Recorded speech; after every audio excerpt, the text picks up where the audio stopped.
সহজ রেশনে তোমাদের সকলকে স্বাগত। আজকের এই ভিডিওতে আমরা পঞ্চম শ্রেণীর প্রথম পর্যায়ক্রমিক মূল্যায়ন বাংলাদেশের সিলেবাস এবং 3টি নমুনা প্রশ্নপত্রের সেট সম্পূর্ণ উত্তর সহ আলোচনা করব। তো চলো আজকের এই ভিডিওতে আমরা ক্লাস 5 এর ফার্স্ট ইউনিট টেস্ট পরীক্ষার বেঙ্গলি সাবজেক্টের সিলেবাস এবং এই প্রশ্নপত্রগুলোর উত্তর দেখে নিই।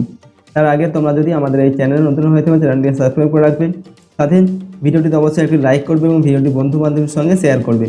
আর যদি তোমরা এই সমস্ত ভিডিওর পিডিএফগুলো পেতে চাও তাহলে সহজ রেশন অ্যাপটিকে ফোন ইনস্টল করে রাখবে, সেখানে ভিডিও তার পাশে পিডিএফগুলো দেওয়া থাকবে। তো অ্যাপের মধ্যে তোমরা সেগুলো কিন্তু পেয়ে যাবে। তো চলো দেখে নিই আমরা। তোমাদের প্রথম দেখো সিলেবাসের মধ্যে কোন কোন গল্প কবিতা তোমাদের পড়তে হবে ফার্স্ট ইউনিট টেস্ট পরীক্ষার জন্য।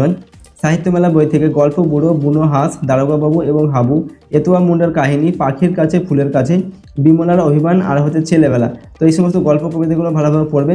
ভাষা পাঠ বই থেকে তোমাদের সন্ধি, শব্দ ও পদ, বিপরীত শব্দ, শব্দার্থ, বাক্য রচনা এইগুলো কিন্তু পড়তে হবে, ঠিক আছে। তো এই সমস্ত গল্প কবিতা এবং ব্যাকরণগুলো কিন্তু তোমরা ভালোভাবে পড়বে ফার্স্ট ইউনিট টেস্টের পরীক্ষার জন্য। এবার দেখে নাও তোমাদের ফার্স্ট ইউনিট টেস্টের পরীক্ষার কী ধরনের প্রশ্ন দেওয়া হবে। প্রথমে আমরা সেট 4 এর একটি প্রশ্নপত্র দেখবো। এর আগের ভিডিওতে আমরা 1 থেকে 3 নম্বর পর্যন্ত সেট আলোচনা করেছিলাম উত্তর সহ। তো আজকে দেখো প্রথম সেটের এখানে কি দেওয়া আছে। 1 নম্বর দেখে সঠিক উত্তরটি বেছে নিয়ে লেখো, প্রতিটা প্রশ্নের মান হাফ নম্বর করে, ঠিক আছে। 6টি প্রশ্নের জন্য 3 নম্বর দেওয়া আছে। তো 1-এর কয়ের দাগে দেওয়া আছে হিমালয় ছাড়া ভারতবর্ষের আরও একটি পর্বতের নাম কিলিমানজারো, আরাবল্লী, আন্দিজ না রকি। কী উত্তর হবে? হিমালয় ছাড়া ভারতবর্ষের আরও একটি পর্বত হচ্ছে আরাবল্লী পর্বত, ঠিক আছে। এরপর ক্ষয়ের দাগে হাবু ও তার দাদাদের পোষা মোট পশু পাখির সংখ্যা 175, 150, 170 না 25। সঠিক উত্তর কী হবে? 175টা। হাবু নিজেই পোষে কটা? 150টি পায়রা, এবং তার বর্দা পোষে কি? 7টা বিড়াল, মেজদা হচ্ছে 8টা কুকুর, আর শেষদা পোষে কটা? 10টা ছাগল, ঠিক আছে। এই নিয়ে টোটাল 175টা পশু পাখি তারা পুষে থাকে। এরপরে হচ্ছে গয়ের দাগে লিভিংস্টন ছিলেন ইটালি, জার্মানি, ইংল্যান্ড, স্কটল্যান্ড দেশের মানুষ। তো লিভিংস্টন ছিলেন স্কটল্যান্ড, ঠিক আছে, এই দেশের মানুষ। ঘয়ের দাগে সুরবীর উঠে আসবে বাঘে, ঘোড়ায়, হাতিতে, মোষে চেপে। উত্তর হবে সুরবীর উঠে আসবে হাতিতে চেপে। উমর দাগে হচ্ছে প্রত্যুষ শব্দটির অর্থ সন্ধ্যা, সকাল না ভোর। তো প্রত্যুষ শব্দটির অর্থ হচ্ছে ভোরবেলা, ঠিক আছে, ভোর। এরপর নবীন পাতায় লাগে রাঙা, এখানে দেওয়া হচ্ছে কল্লোল, হিল্লোল, কলরোল। তো উত্তর হবে এখানে হিল্লোল, ঠিক আছে। নবীন পাতায় লাগে রাঙা, হিল্লোল। নেক্সট পরের প্রশ্ন দেখো। 2 নম্বর দাগে অতি সংক্ষেপে উত্তর দাও, যে কোনো একটি লিখতে হবে, প্রশ্নের মান 2 নম্বর। পরের দাগে দেওয়া আছে ভজন ভুক্তাকে তার বড় দুঃখ কেন। উত্তর কী হবে না? ভজনভুক্ত একজন অন্ধ মানুষ, এত আর স্কুলে যায় না, ঠিক আছে, তাই তাকে নিয়ে ভজনভুক্তার বড় দুঃখ। পরের দেখা হচ্ছে দারোগাবাবুর কাছে হাবু তার যে দুঃখের বিবরণ দিয়েছিল তা নিজের ভাষায় লেখন। আমরা লিখবো এখানে হাবুরা একটা ঘরে 4 ভাই মিলে থাকে, তার বর্দা 7টা বেড়াল, মেজদা 8টা কুকুর এবং শেষদা 10টা ছাগল পোষেন। সেই গন্ধে তার ঘরে থাকতে খুব কষ্ট হয়, তার একটা সমাধান দরকার, ঠিক আছে। আর সে ঘরের জানালা দরজা খুলতে পারে না, কারণ তাহলে তার নিজের পোষা 150টি পায়রা উড়ে যাবে, ঠিক আছে। তো এইগুলো হচ্ছে হাবুর দুঃখের কারণ। পরের দেখা হচ্ছে লীলা মজুমদারের জন্ম কোন শহরে, তার শৈশব কোথায় কেটেছে। আমরা উত্তর লিখব লীলা মজুমদারের জন্ম হচ্ছে কলকাতা শহরে, তার শৈশব কেটেছে শিলং পাহাড়ে, ঠিক আছে। তো 3টির মধ্যে যে কোনো তোমাদের একটি প্রশ্নের উত্তর এখান থেকে লিখতে বলা হয়েছে। আমরা 3টির উত্তর কিন্তু এখানে করে দিলাম। এরপর দেখো 3 নম্বর দেখে এলোমেলো বর্ণগুলো সাজিয়ে শব্দ তৈরি করো, যে কোনো 3টি লিখতে হবে, প্রশ্নের মান 1 নম্বর করে। পরের দেখে এখানে দেওয়া আছে, দেখো এখানে এলোমেলো বর্ণগুলো দেওয়া আছে, এগুলোকে সাজিয়ে শব্দ তৈরি করতে হবে। এখানে কয়েকটি এলোমেলো বর্ণ দেওয়া আছে, এগুলোকে সাজালে কি হবে? এটা হবে তেপান্তরে, ঠিক আছে। তয়াকার, পয়াকার, নয়াতয়, রয়াকার, রয়, তেপান্তরের হবে। এরপর ক্ষয়ের দাগে দেখো এখানে দেওয়া আছে কয়েকটা বর্ণ দেওয়া আছে, এগুলো এলোমেলো করে দেওয়া আছে। তো সাজিয়ে লিখলে কি হবে? এটা জোয়ানদের হবে, বর্গীয় জয় অকার, অন্তস্থ আকার, দয়কার, জোয়ানদের। এরপর হচ্ছে গয়ের দাগে দেওয়া আছে, দেখো এই বর্ণগুলোকে যদি আমরা সাজালে কি হবে না? ময়নামতি হবে, ঠিক আছে। ম অন্তস্থ নয় আকার, ওকে, ম তয় রসিকার, ময়নামতি। ঘয়ের দাগে দেওয়া আছে, দেখো কয়েকটি বর্ণ দেওয়া আছে, এগুলোকে যদি আমরা সাজিয়ে লিখলে হবে পোড়া মাটি, পয়কার, রবীন্দ্র আকার, ময়াকার, টয় রসিকার, ঠিক আছে, পোড়া মাটি হবে। আছেন 4 নম্বর দেখা সন্ধি বিচ্ছেদ করো, এখানে প্রতিটার মান হাফ নম্বর করে 4টি দেওয়া আছে, 2 নম্বর দেওয়া আছে, ঠিক আছে, টোটাল 4টির জন্য। প্রথমে দেওয়া আছে কয়ের দাগে বিদ্যালয়, এটাকে সন্ধি বিচ্ছেদ করতে হবে। তাই বিদ্যালয়কে সন্ধি বিচ্ছেদ করলে হবে বিদ্যা যোগ আলয়, ঠিক আছে, বিদ্যালয়। এরপর হচ্ছে সদিচ্ছাকে যদি আমরা সন্ধি বিচ্ছেদ করি হবে সৎ যোগ ইচ্ছা, সদিচ্ছা। নেক্সট হচ্ছে যাবজ্জীবন, তো যাবজ্জীবন এটার সন্ধি বিচ্ছেদ কী হবে? যাবৎ যোগ জীবন, ঠিক আছে, যাবজ্জীবন। পরের প্রশ্ন দেখো ঘয়ের দাগে বিপজ্জনক, এটাকে সন্ধি বিচ্ছেদ করলে কি হবে? বিপদ যোগ জনক, ঠিক আছে। বিপজ্জনক। ওকে, বিপজ্জনক। তো এখানে 4টি সন্ধি বিচ্ছেদ করতে দেওয়া হয়েছে আমরা, ঠিক আছে, উত্তরগুলো লিখলাম। এরপর আমরা দেখবো সেট 5, ঠিক আছে। সেট 5-এর প্রশ্ন উত্তর তোমাদের যে ফার্স্ট ইউনিট টেস্ট পরীক্ষায় কিন্তু তোমাদের পূর্ণমান দেওয়া থাকে 10 নম্বর, ঠিক আছে। তো প্রতিটা সেটের 10 নম্বর করে কিন্তু প্রশ্ন দেওয়া আছে টোটাল। নাম্বার 1-এ কী দেওয়া আছে দেখো, সঠিক উত্তরটি বেছে নিয়ে লেখো, যে কোনো 3টি লিখতে হবে, প্রশ্নের মান 1 নম্বর করে। তো 1-এর কয়ের দাগে দেওয়া আছে হাবু থানায় গিয়েছিল বেড়াতে অভিযোগ জানাতে, চিকিৎসা করাতে না হারানো পাখি খুঁজতে। তো হাবু থানায় গিয়েছিল কেন না অভিযোগ জানাতে গিয়েছিল, ঠিক আছে। এরপর হচ্ছে ক্ষয়ের দাগে জোয়ানদের ঘাঁটি ছিল ধুধু মরুভূমির মাঝে, সমুদ্র তীরে বরফে ঢাকা নির্জন জায়গাতে, ঘন জঙ্গলের মধ্যে। উত্তর কী হবে না বরফে ঢাকা নির্জন জায়গাতে, ঠিক আছে। জোয়ানদের ঘাঁটি ছিল লাদাখের একটা বরফে ঢাকা নির্জন জায়গাতে।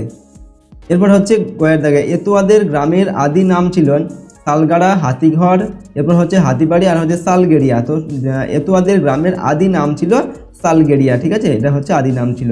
ঘয়ের দাগে আ যোগ ছন্ন সন্ধিবদ্ধ করলে হয় আসন্ন, আচ্ছন্ন, আচ্ছন্ন না আচ্ছন্ন। তো আ যোগ ছন্ন সন্ধিবদ্ধ করলে হবে আচ্ছন্ন, আ ছয়ে ছয়ে দন্ত নয়ে নয়ে, ঠিক আছে। এটা হচ্ছে 1 নম্বর দাগের প্রশ্ন গেল। এরপর দেখো 2 নম্বর দাগে একটি বাক্যে উত্তর দাও, যে কোনো 3টি লিখতে হবে, প্রশ্নের মান 1 নম্বর করে। কয়ের দাগে কী দেওয়া আছে, বুনো হাঁসেরা জোয়ানদের তাঁবুতে কী খেত। উত্তর হবে বুনো হাঁসেরা জোয়ানদের তাঁবুতে টিনের মাছ, তরকারি, ভুট্টা, ভাত, ফলের কুচি এইসব খেত, ঠিক আছে। কয়ের দাগে হাবুর বর্দা, মেজদা ও শেষদা ঘরে কি কি পোষেন। উত্তর কী হবে হাবুর বর্দা পোষেন 7টি বেড়াল, মেজদা পোষেন 8টি কুকুর, শেষদা পোষেন 10টি ছাগল, ঠিক আছে। আর হাবু নিজে কী পোষে, হাবু 150টা পায়রা পোষে, ঠিক আছে। এরপর গয়ের দাগে হচ্ছে এতোয়া শব্দটির অর্থ কী। তো এতোয়া শব্দটির অর্থ হচ্ছে রবিবার। গয়ের দাগের প্রশ্ন, সদিচ্ছা শব্দটির সন্ধি বিচ্ছেদ করে দেখাও। তো সদিচ্ছার সন্ধি বিচ্ছেদ করলে হবে সৎ যোগ ইচ্ছা, সদিচ্ছা, ঠিক আছে। নেক্সট প্রশ্ন দেখো 3 নম্বর দাগে সংক্ষেপে উত্তর দাও, যে কোনো 2টি লিখতে হবে, প্রশ্নের মান 2 নম্বর করে, 2 দুগুণে 4 নম্বর। কয়ের দাগে দেওয়া আছে দারোগাবাবু হাবুকে যে পরামর্শ দিয়েছিলেন সেটি তার পছন্দ হলো না কেন। আমরা উত্তর লিখবো দারোগাবাবু হাবুকে বলেছিলেন তাদের ঘরের জানালা দরজাগুলো খুলে রাখতে, কিন্তু হাবুর এই পরামর্শ পছন্দ হয়নি, কারণ ঘরের জানালা দরজা খুলে রাখলে তার পোষা 150 পায়রা উড়ে চলে যাবে, ঠিক আছে। এই জন্য দারোগাবাবুর যে পরামর্শ সেটা হাবুর পছন্দ হয়নি। কয়ের দাগে হচ্ছে 2টি বুনো হাঁস দলছুট হয়েছিল কেন। উত্তর কী হবে না একটা বুনো হাঁসের ডানা জখম হয়েছিল এবং সে উঠতে না পেরে নিচে নেমে আসে, ঠিক আছে, ও তার সঙ্গে তার সঙ্গী হাঁসটিও নিচে নেমে আসে, এভাবে 2টি বুনো হাঁস দলছুট হয়েছিল। নেক্সট হচ্ছে গয়ের দাগে এখন গ্রামে স্কুল, তবু বক্তাকে আগে কি ছিল, ঠিক আছে। তো এখানে বক্তা হলো ভজনভুক্তা, ঠিক আছে। ভজনভুক্তা এই কথাটা বলেছিল কি না এখন গ্রামে স্কুল তবু, আচ্ছা, তো আগে কি ছিল না আগে 4-5 মাইল দূরে ছিল পাঠশালা, ঠিক আছে, আর এখন গ্রামেই হচ্ছে স্কুল আছে। এখান থেকে তোমাদের 2টি প্রশ্নের উত্তর লিখতে বলা হচ্ছে, 3টি দেওয়া আছে। তো 3টি প্রশ্নের উত্তর আমরা এখানে করে দিলাম। এরপরের প্রশ্ন দেখো সেট 6, ঠিক আছে। এখানে দেখো প্রশ্ন কী দেওয়া আছে, প্রথমে 1 নম্বর দাগে সঠিক উত্তরটি বেছে নিয়ে লেখো, 4টি প্রশ্ন দেওয়া আছে, প্রত্যেকটার মান 1 নম্বর করে। কয়ের দাগে বলা হচ্ছে থুতথুড়ে শব্দটির অর্থ। এখানে দেওয়া আছে জড়সড়, জ্ঞানী না নড়বড়ে। তো থুতথুড়ে এই শব্দটির অর্থ হচ্ছে নড়বড়ে, ঠিক আছে। কয়ের দাগে কী দেওয়া হচ্ছে ডুলং সুবর্ণ রেখা নামগুলি পাহাড়ের, নদীর না গাছের। এখানে ডুলং সুবর্ণ রেখা এগুলো হচ্ছে একটা নদীর নাম, ঠিক আছে। তো এখানে হবে নদীর। গয়ের দাগে দেওয়া আছে কৃষাণু আর তার বন্ধুরা ভালো ফুটবল খেলছে। এখানে খেলছে ক্রিয়াটি অসমাপিকা ক্রিয়া, সকর্মক্রিয়া না অকর্মক্রিয়া। তো খেলছে এটা দেখো এখানে কিন্তু কর্ম আছে, খেলছে না ফুটবল খেলছে, তো এটা সকর্মক্রিয়া হবে। অসমাপিকা ক্রিয়া কিন্তু হবে না, এটা খেলছে সম্পূর্ণ হয়েছে। আর অকর্মকও হবে না, কারণ এখানে কর্ম আছে, ফুটবলটা হচ্ছে কর্ম, এখানে কী হবে এটা হচ্ছে সকর্মক্রিয়া, ঠিক আছে। খেলছে এখানে সকর্মক্রিয়া হবে। ঘয়ের দাগে হচ্ছে মৃন্ময় সন্ধি বিচ্ছেদটি হলো মৃত যোগ ময়। এটা এখানে ময়ের খণ্ডত্ব আছে, এখানে ময়েরিত্ব আছে, ঠিক আছে। মৃত যোগ ময়, আর এখানে মৃণ যোগ ময়। তো মৃন্ময় সন্ধি বিচ্ছেদ হচ্ছে মৃত যোগ ময়, ঠিক আছে। ময়েরই খণ্ডত্ব যোগ ম অন্তস্থ, মৃত যোগ ময়, মৃন্ময়।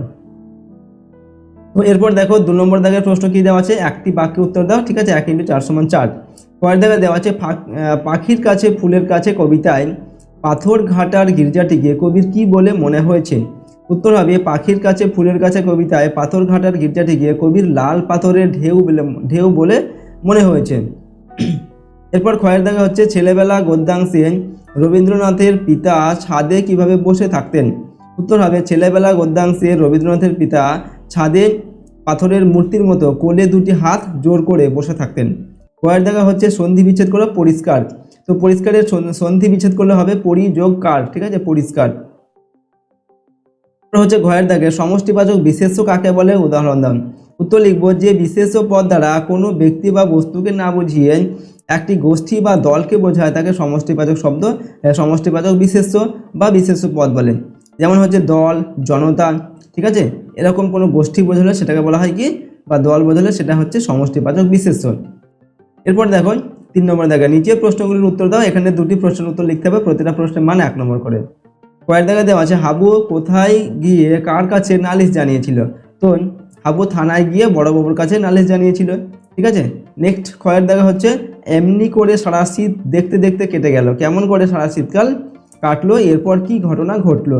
আমরা উত্তর লিখব লেখিকা লীলা মজুমদারের লেখা বুনো হাঁস গল্পে সারা শীতকাল বুনো হাঁস দুটো জোয়ানদের তাঁবুতে থেকে গেল, ঠিক আছে। জোয়ানদের দেখাশোনায় জখম হওয়া বুনো হাঁসটার ডানা আস্তে আস্তে সেরে উঠলো।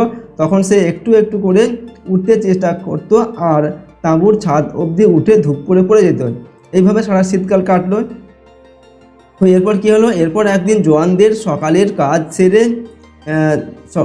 সকালের কাজ সেরে এসে দেখলো হাঁস দুটি উড়ে চলে গেছে, ঠিক আছে। এখানে দুটি প্রশ্ন দেওয়া আছে, আমরা দুটি প্রশ্নের উত্তর লিখলাম। ওকে, তো এই ছিল তোমাদের ক্লাস 5-এর ফার্স্ট ইউনিট টেস্ট পরীক্ষার বাংলা বিষয়। এখানে আমরা সিলেবাস এবং 3টি নমুনা প্রশ্নপত্রের সেট উত্তর সহ আলোচনা করলাম। প্রতিটি সেট তোমরা উত্তর সহ খুব ভালোভাবে প্র্যাকটিস করবে তোমাদের ফার্স্ট ইউনিট টেস্টের পরীক্ষার জন্য। আর যদি এই চ্যানেলে তোমরা নতুন হয়ে থাকো, চ্যানেলটিকে সাবস্ক্রাইব করে রাখবে। সাথে তোমরা ভিডিওটিতে অবশ্যই একটি লাইক করবে এবং ভিডিওটি বন্ধু বান্ধবের সঙ্গে শেয়ার করবে। আর যদি এই সমস্ত ভিডিওর পিডিএফগুলো পেতে চাও, সহজ লেসন অ্যাপটিকে ফোনে ইনস্টল করে নেবে, সেখানে তোমরা ভিডিওর পাশে কিন্তু পিডিএফগুলো পেয়ে যাবে, ঠিক আছে। তো চলো আজকের এই ভিডিওটিকে আমরা এখানে শেষ করছি। সম্পূর্ণ ভিডিওটি দেখার জন্য অসংখ্য ধন্যবাদ।